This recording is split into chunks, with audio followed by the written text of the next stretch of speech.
Gaza Israeli হামলায় নিহত আরও 151। উত্তরাঞ্চলে বন্ধ সব হাসপাতাল। ফিলিস্তিনের স্বাধীনতাকামী সংগঠনকে অস্ত্র ও উপত্যকা ছাড়ার শর্ত নেতানিয়াহুর, মানতে নারাজ হামাস। ইউক্রেন যুদ্ধ বন্ধে আজ পুতিনকে ফোন করবেন ট্রাম্প। ইতালিতে ভ্যান্স রুবিওর সঙ্গে জেলেন্সকির বৈঠক। কাশ্মীরের নিরাপত্তা জোরদারে সাবেক সেনা সদস্যদের নিয়োজিত করছে ভারত সরকার। প্রায় 4000 জনকে অনুমোদন। যুদ্ধবিরতি বজায় রাখতে সম্মত নয়াদিল্লি, ইসলামাবাদ। এবং প্রোস্টেট ক্যান্সারে আক্রান্ত জো বাইডেন, ছড়িয়ে পড়েছে হাড়ে, জানলেন চিকিৎসক। সাবেক প্রেসিডেন্টের সুস্থতা কামনা ট্রাম্প, ওবামা সহ মার্কিন নেতাদের।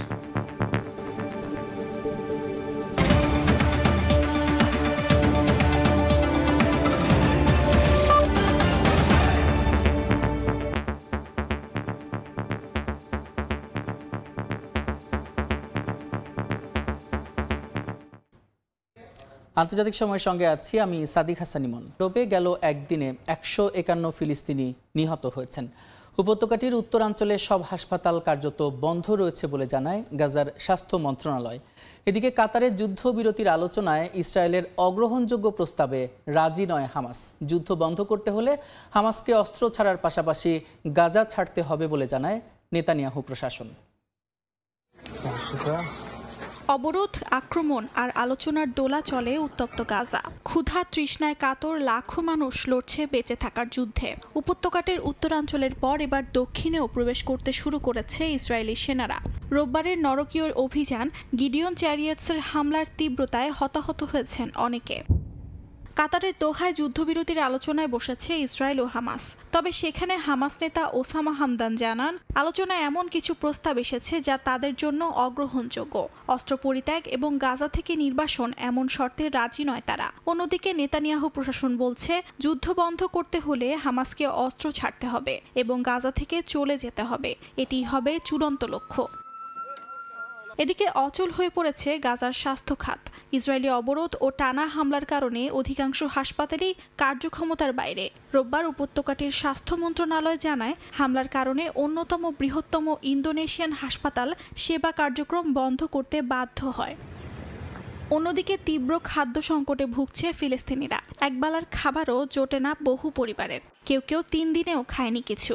ইসরায়েলি অবরোধের কারণে খাদ্য, পানি, ওষুধ সবকিছুরই চরম ঘাটতি দেখা দিয়েছে উপত্যকা জুড়ে। গাজার স্বাস্থ্য মন্ত্রণালয় জানায়, উত্তরাঞ্চলের সব হাসপাতাল এখন কার্যত বন্ধ রয়েছে।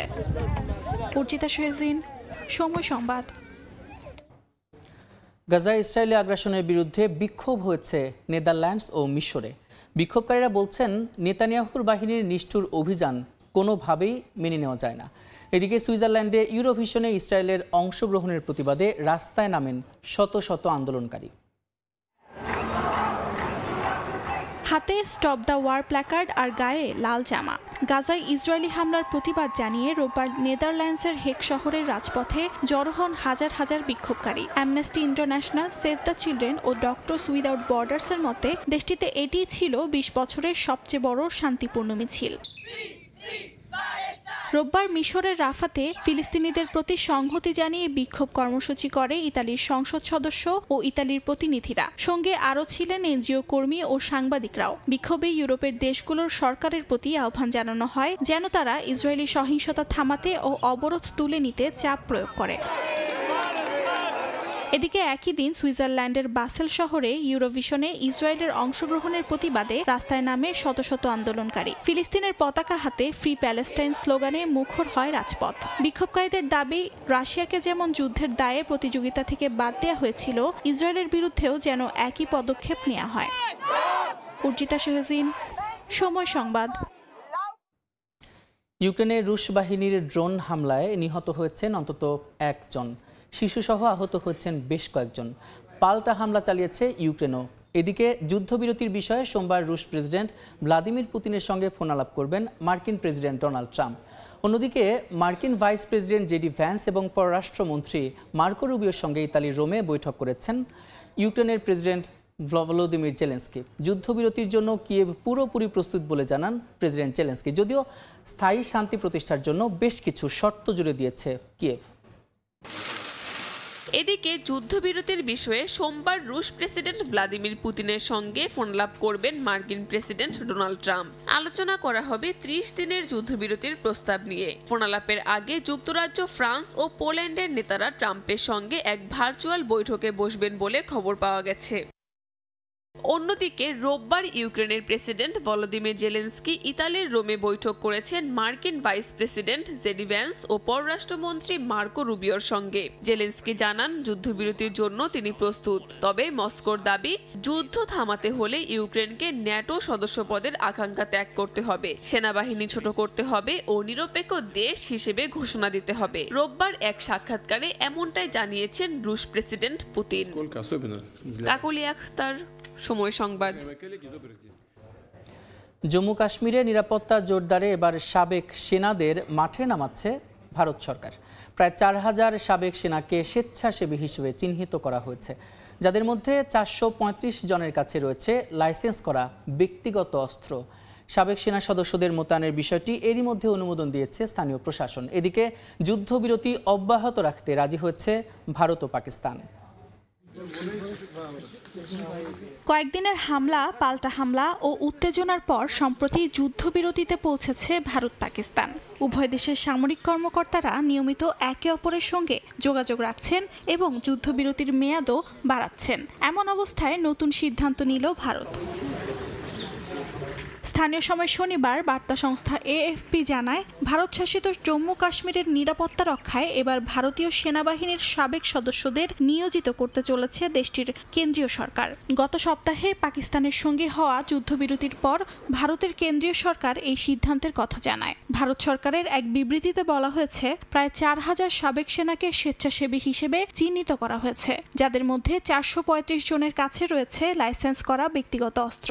সাবেক সেনা সদস্যদের মোতায়েন করার বিষয়টি অনুমোদন দিয়েছে জম্মু ও কাশ্মীর সরকারও। জম্মু ও কাশ্মীর প্রশাসনের এক সরকারি বিজ্ঞপ্তিতে জানানো হয়, কেন্দ্রশাসিত এই অঞ্চলটির গুরুত্বপূর্ণ অবকাঠামোর নিরাপত্তায় সাবেক সেনা সদস্যদের কাজে লাগানোর প্রস্তাবে অনুমোদন দেওয়া হয়েছে।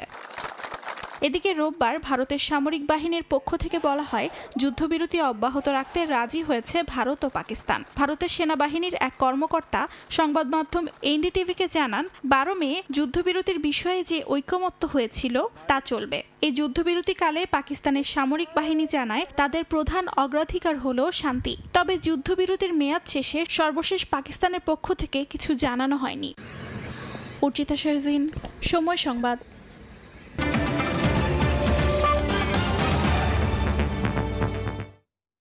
প্রোস্টেট ক্যান্সারে আক্রান্ত সাবেক মার্কিন প্রেসিডেন্ট জো বাইডেন।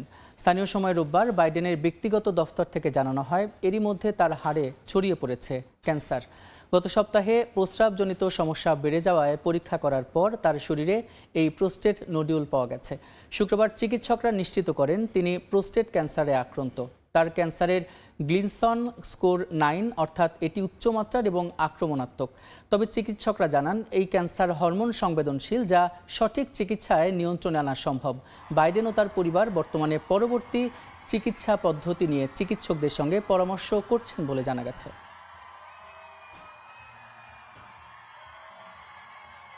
এক দশক পর ইরানি হজ যাত্রীদের জন্য ফ্লাইট চালু করেছে সৌদির ফ্লাইনাস এয়ারলাইন্স। রিয়াদ তেহরান সম্পর্কের বরফ গলার পথে। এই ঘটনাকে ঘিরে এমনটাই দাবি বিশ্লেষকদের। ফ্লাইনাস ফ্লাইট বর্তমানে সরাসরি ইরান থেকে হাজার হাজার যাত্রীকে মক্কায় নিয়ে যাচ্ছে। প্রায় এক দশক পর ইরানের আকাশে দেখা গেল সৌদি ফ্লাইনাস এয়ারলাইন্সের ফ্লাইট। তবে এটি ছিল একেবারে ভিন্নধর্মী এক ফ্লাইট, যা শুধুই হজ যাত্রীদের জন্য। স্থানীয় সময় শনিবার ইরানের তেহরানের ইমাম খোমেনি আন্তর্জাতিক বিমানবন্দর থেকে সৌদি উড়োজাহাজ সংস্থা ফ্লাইনাসের ফ্লাইট রওনা দেয় পবিত্র ভূমির পথে। জানা গেছে, ইরানের মাশহাদে থেকেও একই রকম ফ্লাইট শিগগিরই চালু হচ্ছে। সব মিলিয়ে 35,000-এর বেশি ইরানি হজযাত্রী এবার সৌদি আরবে যাচ্ছেন এই রুটেই। সৌদি বেসামরিক বিমান চলাচল কর্তৃপক্ষের এক কর্মকর্তা জানিয়েছেন, ফ্লাইটগুলো সম্পূর্ণভাবে হজ যাত্রীদের জন্য বরাদ্দ, কোনো বাণিজ্যিক উদ্দেশ্য নেই এতে। তবে বিশ্লেষকদের দাবি, সৌদি এয়ারলাইন্সের এই অংশগ্রহণ শুধু ধর্মীয় নয়, কূটনৈতিক দিক থেকেও তাৎপর্যপূর্ণ। তারা আরও জানান, ধীরে ধীরে নানা পর্যায়ে সম্পর্ক উন্নয়ন দেখা যাচ্ছে তেহরান রিয়াদের মধ্যে।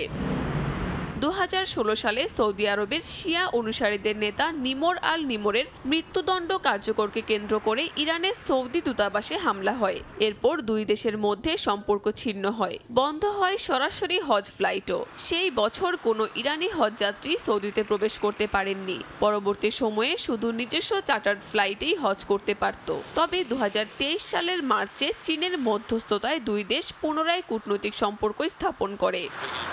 কাকলি আখতার, সময় সংবাদ। মার্কিন সহায়তা সংস্থা ইউএসএআইডির কার্যক্রম বন্ধ হয়ে যাওয়ায় গুদামে নষ্ট হচ্ছে খাদ্য সহায়তার ত্রাণ সামগ্রী। গোপন তথ্যের ভিত্তিতে এমন তথ্য প্রকাশ করেছে বার্তা সংস্থা রয়টার্স। তাদের তথ্যমতে বিভিন্ন গুদামে প্রায় ৬৬,০০০ মেট্রিক টন খাবার জমা রয়েছে। মার্কিন পররাষ্ট্র দপ্তরের এক মুখপাত্র জানান, জুলাইয়ের আগেই গুদামজাত পণ্যগুলো বিতরণের চেষ্টা চালাচ্ছেন তারা। যুদ্ধবিধ্বস্ত গাজা ও সুদানের মতো দেশগুলোতে যখন বাসিন্দারা ক্ষুধার যন্ত্রণায় হাহাকার করছে, তখন যুক্তরাষ্ট্রের সহায়তা কেন্দ্রগুলোর গুদামে মেয়াদ উত্তীর্ণ হওয়ার অপেক্ষায় সারি সারি ত্রাণ সামগ্রী। মার্কিন সহায়তা সংস্থা ইউএসএআইডির কার্যক্রম বন্ধ হয়ে যাওয়ায় আটকে গেছে ত্রাণ পাঠানোর প্রক্রিয়া। এতে জিবুতি, দক্ষিণ আফ্রিকা, দুবাই ও হিউস্টনের গুদামগুলোতে প্রায় ৬৬,০০০ মেট্রিক টন খাদ্য সামগ্রী আটকা পড়ে আছে। গোপন সূত্রের ভিত্তিতে এ তথ্য প্রকাশ করেছে বার্তা সংস্থা রয়টার্স। প্রতিবেদনে বলা হয়, জানুয়ারিতে ট্রাম্প প্রশাসনের সিদ্ধান্তে বন্ধ হয়ে যায় সহায়তা কার্যক্রম, বাতিল হয় পরিবহন চুক্তি, সরবরাহকারীদের অর্থায়ন স্থগিত হয়ে যায়, স্থবির হয়ে পড়ে গুদাম পরিচালনা ও সরবরাহের পুরো চক্র। ত্রাণ সরানোর প্রস্তাব থাকলেও তা থেমে আছে পররাষ্ট্র দপ্তরের অনুমোদনের অপেক্ষায়। এদিকে শেষ হচ্ছে খাদ্যের মেয়াদ। শুধু দুবাইয়ের গুদামেই ৫০০ টনের বেশি বিস্কুট জুলাইয়ের মধ্যেই মেয়াদ উত্তীর্ণ হবে। এই বিস্কিটগুলো এক মাসে অন্তত ২৭,০০০ অপুষ্ট শিশুর প্রাণ বাঁচাতে পারত, কিন্তু বর্তমানে এগুলো হয়তো আগুনে পোড়ানো হবে, নতুবা পশু খাদ্য হিসেবে ব্যবহৃত হবে। এই সহায়তা কাটছাটের ভয়াবহ প্রভাব এর মধ্যে দৃশ্যমান আফ্রিকার গ্রামাঞ্চলে। নাইজেরিয়ার বাউচিতে শিশু পুষ্টি কেন্দ্রগুলো এখন কার্যত ফাঁকা। যখন বিদেশ থেকে খাবার আর ঔষধ আসা বন্ধ হয়ে গেল, আমার সন্তান আরো অসুস্থ হয়ে পড়ে। ত্রাণের অভাবে আমি আমার সন্তানকে হারিয়েছি। বিশ্ব খাদ্য সংস্থার তথ্য মতে বিশ্বজুড়ে প্রায় ৩৪ কোটি ৩০ লাখ মানুষ চরম খাদ্যাভাবে ভুগছেন। এর মধ্যে ১৯ লাখ মানুষ ভয়ঙ্কর দুর্ভিক্ষের শিকার, বিশেষ করে গাজা ও সুদানের বাসিন্দারা। এই অবস্থায় মার্কিন পররাষ্ট্র দপ্তরের এক মুখপাত্র জানান, জমে থাকা সহায়তা সামগ্রীগুলো কোন দেশে পাঠানো হবে সে বিষয়ে পরিকল্পনা চলছে। হোয়াইট হাউস সবুজ সংকেত দিলেই তা বিতরণের ব্যবস্থা করা হবে। সাদিয়া তাসনিম, সময় সংবাদ। আন্তর্জাতিক সময় আরও থাকছে। রাজনৈতিক অচলাবস্থা কাটছে দক্ষিণ কোরিয়ার। ৩ জুন নির্বাচন নিয়ে আশাবাদী স্থানীয় এবং প্রবাসী বাংলাদেশিরা। ভোটের আগে দল ছাড়লেন ক্ষমতাচ্যুত প্রেসিডেন্ট ইয়োল। পাকিস্তানের বেলুচিস্তানে পুঁতে রাখা বোমা বিস্ফোরণে অন্তত 2 জন নিহত হয়েছেন, আহত হয়েছেন আরও 11 জন। স্থানীয় সময় রোববার সন্ধ্যায় অঞ্চলটির গুলিস্তান এলাকায় একটি জনবহুল বাজারে এই ঘটনা ঘটে। প্রাথমিক তদন্তে জানা গেছে একটি গাড়িতে বিস্ফোরক পুঁতে রাখা হয়েছিল। ঘটনার পরপরই নিরাপত্তা বাহিনী এবং স্থানীয়রা আহতদের উদ্ধার করে চামান জেলা সদর হাসপাতালে নিয়ে যান। এরই মধ্যে বোমা নিষ্ক্রিয়করণ ইউনিট এবং পুলিশ ঘটনাস্থলে তদন্ত শুরু করেছে। পুরো এলাকা ঘিরে রেখে চলছে আলামত সংগ্রহের কাজ। দেখছেন আন্তর্জাতিক সময়।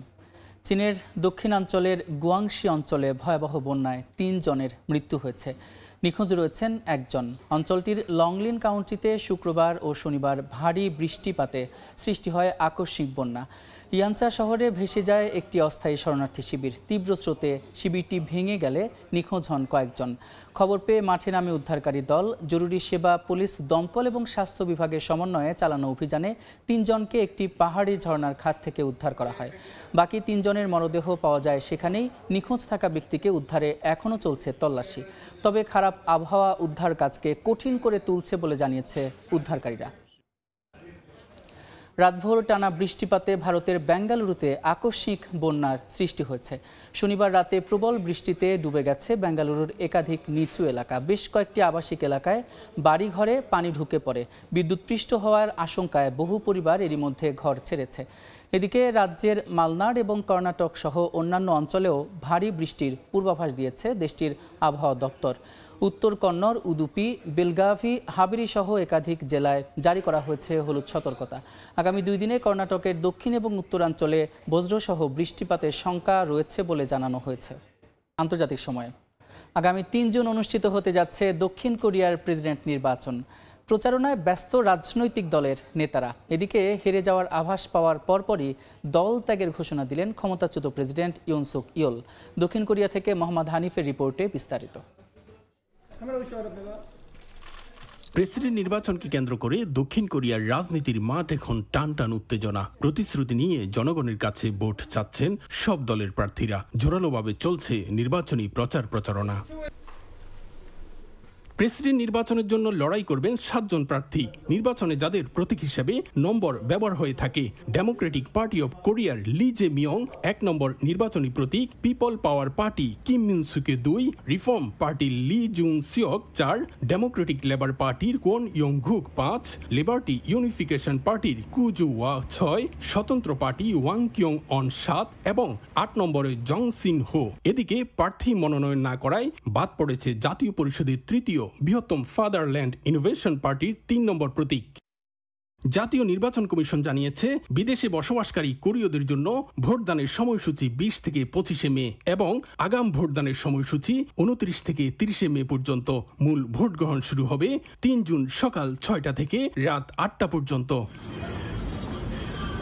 অভিবাসীদের পক্ষে কথা বলবেন এমন ব্যক্তিকে কোরিয়ার প্রেসিডেন্ট হিসেবে দেখতে চান বাংলাদেশি এই তথ্য প্রযুক্তিবিদ।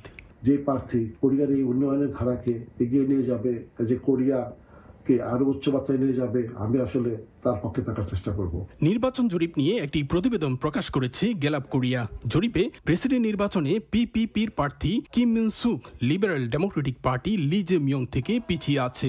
এমন আভাস পাওয়ার পরই দল ত্যাগের ঘোষণা দেন ক্ষমতাচ্যুত প্রেসিডেন্ট ইউন সুক ইয়োল। দক্ষিণ কোরিয়ার প্রেসিডেন্ট নির্বাচনের বাকি আর মাত্র 2 সপ্তাহ। চলছে জমজমাট নির্বাচনী প্রচারণা। 7 জন প্রার্থীর মধ্যে যে শক্ত হাতে অর্থনৈতিক সংকট মোকাবেলা করতে পারবে এবং জনগণের পাশে থাকবে, তাকেই দেশের সর্বোচ্চ নেতা হিসেবে নির্বাচিত করবে জনগণ, এমনটাই বলছেন স্থানীয় নাগরিকরা। দক্ষিণ কোরিয়া থেকে মোহাম্মদ হানিফ, সময় সংবাদ। গত বছরের চেয়ে বেশি জনসমর্থন নিয়ে পর্তুগালের সংসদ নির্বাচনে পুনরায় জয় পেয়েছে মধ্য ডানপন্থী জোট এডি। অন্যদিকে ভরাডুবি হয়েছে ঐতিহ্যবাহী এবং উদারপন্থী হিসেবে পরিচিত দল সোশ্যালিস্ট পার্টির। রেকর্ড ভোট নিয়ে সমান সংখ্যক আসন পেয়েছে কট্টর ডানপন্থী দল শেকা। তারিকুল হাসান আশিকের রিপোর্টে বিস্তারিত।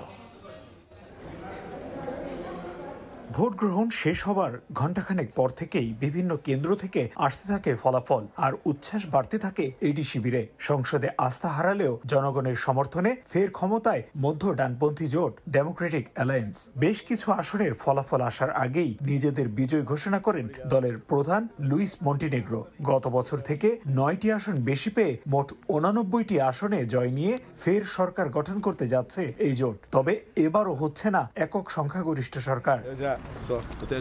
অন্যদিকে একরকম ভরাডুবি হয়েছে পর্তুগালের ঐতিহ্যবাহী ও উদারপন্থী হিসেবে পরিচিত দল পিএস এর। গত বছর থেকে এবছর 20টি আসন হারিয়েছে দলটি। সমান সংখ্যক 58টি আসনে জয় নিয়ে বিরোধী দল হবার পথে কট্টর ডানপন্থী দল সেগা। তবে ভোটের ব্যবধানে সেগা থেকে কিছুটা এগিয়ে আছে পিএস। ইউরোপ সহ পোস্টাল ব্যালটের ফলাফল পেতে বিলম্ব হওয়ায় বিরোধী দল হিসেবে কারা থাকছে তা জানতে পর্তুগিজদের অপেক্ষা করতে হবে আরো কিছুদিন। অন্যদিকে ব্যাপক ভরাডুবি হয়েছে লেফট ব্লকের। 5টি থেকে তাদের আসন নেমেছে 1টিতে। তবে আসন বেড়েছে ইনিশিয়েটিভ লিবারেল লিভরের। 230টি সংসদীয় আসনের বিপরীতে কোনো দলই একক সংখ্যাগরিষ্ঠতা না পাওয়ায় রাজনীতিতে স্থিতিশীলতা ফিরবে না বলে মনে করছে পর্তুগিজরা। তারিকুল হাসান আশিক, সময় সংবাদ, লিসবন, পর্তুগাল। দেখছেন আন্তর্জাতিক সময়। চীনের ফুজিয়ানা প্রদেশে অনুষ্ঠিত হলো ব্যতিক্রমী নৌ প্রতিযোগিতা। ঐতিহ্যবাহী ড্রাগন বোট ফেস্টিভ্যাল উপলক্ষে 18তম বারের মতো আয়োজিত হয়েছে এই রেস। চীন এবং তাইওয়ানের 36টি দল অংশ নেয় এবারের প্রতিযোগিতায়।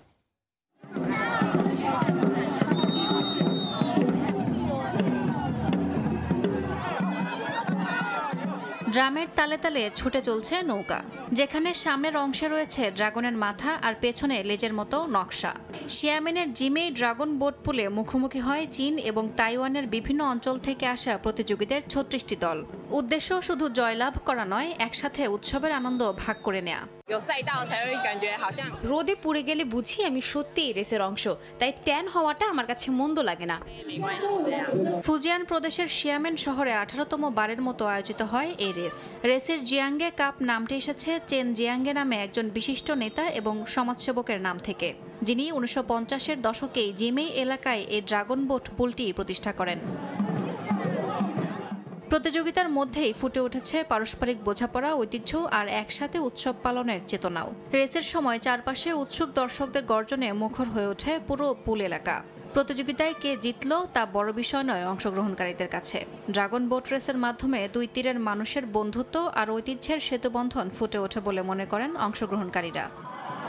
ইয়াসমিন অনন্যা, সময় সংবাদ।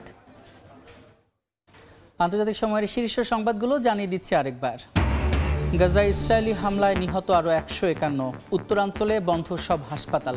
ফিলিস্তিনের স্বাধীনতাকামী সংগঠনকে অস্ত্র এবং উপত্যকা ছাড়ার শর্ত নেতানিয়াহুর, মানতে নারাজ হামাস। ইউক্রেন যুদ্ধ বন্ধে আজ পুতিনকে ফোন করবেন ট্রাম্প। ইতালিতে ভ্যান্স রুবিওর সঙ্গে জেলেন্সকির বৈঠক। এবং কাশ্মীরের নিরাপত্তা জোরদারে সাবেক সেনা সদস্যদের নিয়োজিত করছে ভারত সরকার। প্রায় 4000 জনকে অনুমোদন। যুদ্ধবিরতি বজায় রাখতে সম্মত নয়াদিল্লি, ইসলামাবাদ।